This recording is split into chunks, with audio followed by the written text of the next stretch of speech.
Hey everybody, this is D, and I'm here to talk to you about the simple saltwater setup, which started out as the native aquarium, just a basic saltwater aquarium that you can set up and get yourself situated in saltwater hobby. So get yourself something to drink, sit down, grab a snack, and let's go.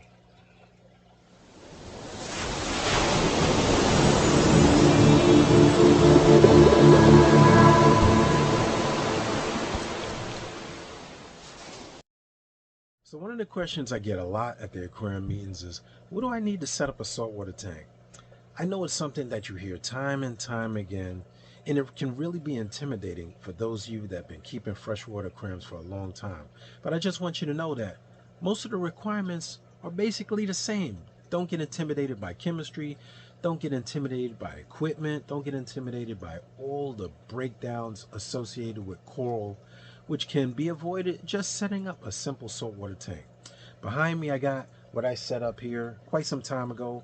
I started it with just basic rock, little filter. You know, I usually build in everything so I don't have to have hang on the back filtration. But it's no different than having a basic hang on the back filtration system that just keeps your cycle going. It's all about the cycle. So let's take a closer look and I'll tell you what I got.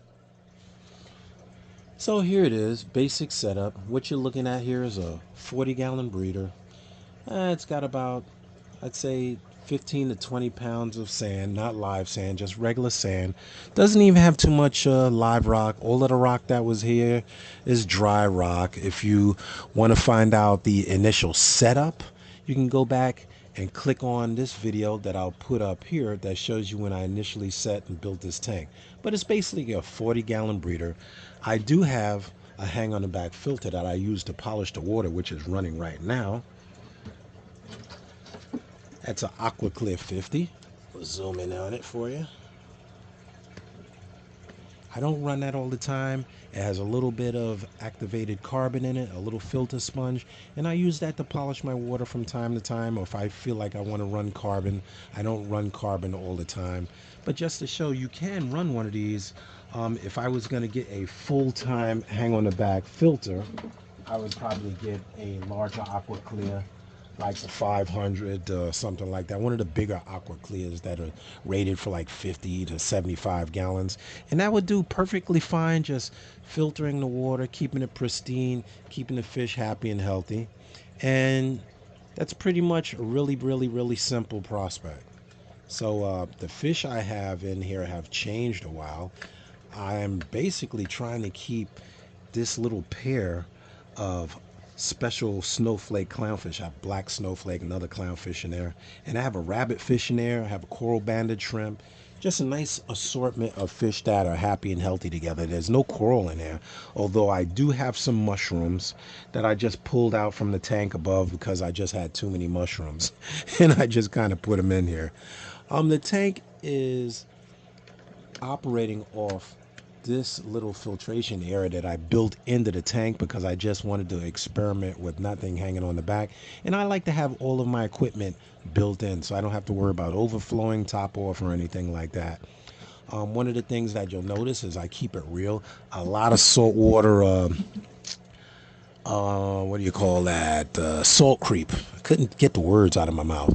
Salt creep will accumulate anytime you have cool water that meets a warm surface. Since I have the lights on this glass, the lights can just kind of make this a little warm. The salt evaporation just builds up, and you're always going to get salt creep. It's kind of hard to avoid, which is one of the reasons I like a framed tank. I don't like rimless tanks because I can cover it. It keeps the condensation and the evaporation down to a minimum, and it keeps this salt creep in one place so I don't get it on the frame, the stand, or any of my equipment. So I do like to cover my tanks. I did keep the tanks uncovered for a long time, but at the end of the day, you will be able to keep the tank warmer because you're not going to lose all the heat to the room. You're not going to get salt, which you'll notice in a apartment house or wherever. You will get this salt creep, and you will get sediment from the salt will accumulate on the walls of your home and on surfaces around the home. So if you're have it in the main area, or if you're going to have it against a wall in a living room, you want to use a protective paint or a cover or some kind of paneling or something behind the tank is a good practice. Many people don't, but if you've ever had a tank in one place for a long time and moved it, you will see discoloration and all kinds of things from it being exposed to the water. So, really simple system. If I had to start out, I like the 40 breeder. It's an all-around good size for a beginner to start a saltwater tank, even if you don't have it built in like me. Um, Very simple lights. These aren't reef breeding lights or coral raising lights. I basically have what is a LED. I'll give you a closer look. Simple LED fixture. I actually had a plain old LED that I had laying around that I used to daisy chain together. I had a couple of them there, but I like the colors that this LED this came on. This is made by Aquarium. Is a LED in which you can change out. You can put daylight tubes in here, or you can put blue tubes in here. Um, but the light really is just serving a purpose so that I can see the fish. I'm not raising coral or anything in here, so it's basically just illuminating the tank so I can see the fish. The rock in the tank does aid in giving surface area for bacteria to grow, which helps keep algae down to a minimum. Although I do have to clean it, of course, as you're going to do with any tank, whether it be saltwater or freshwater.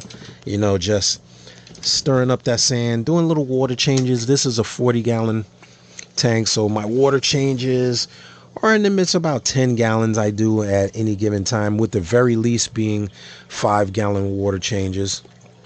And it gets the job done. Very simple.